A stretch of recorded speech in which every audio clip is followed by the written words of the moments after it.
think you mentioned spiritual and belief. And what I really appreciated about the book is that the book is filled with knowledge about how to handle your finances, but at the same time, it has Bible verses that can enlighten the readers too. And I wanted to ask you that, why did you think it was important to talk about the Bible and, the Word of God, as well as talking about finances? Like, what was the reasoning behind that? I was fascinated by that. Yeah, that's always sometimes it's off-putting for some folks, obviously. And so I try not to be over the top. It's not a Christian manual on finance, but the books of wisdom in particular, the Proverbs, it can be applied regardless of your faith. Regardless of your background or your belief system.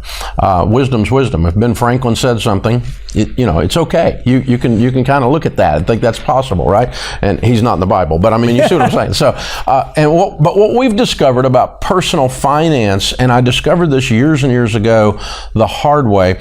When I was doing counseling and coaching with people, when I very first started, I would go in and fix all of their budget and negotiate with their creditors a set of payments that would fit within their income. And they were about to file bankruptcy, but we stopped their foreclosure. We got them on a plan with their bank.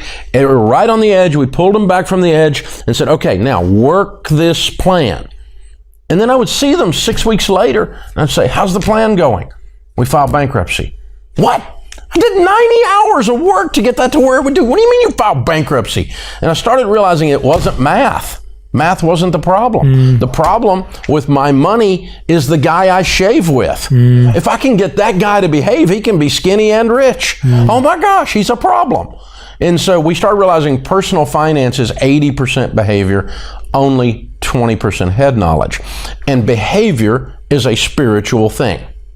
I'm an evangelical Christian, so for me, I immediately gravitate to the Bible as a spiritual instruction, and there's 2,500 scriptures dealing with money.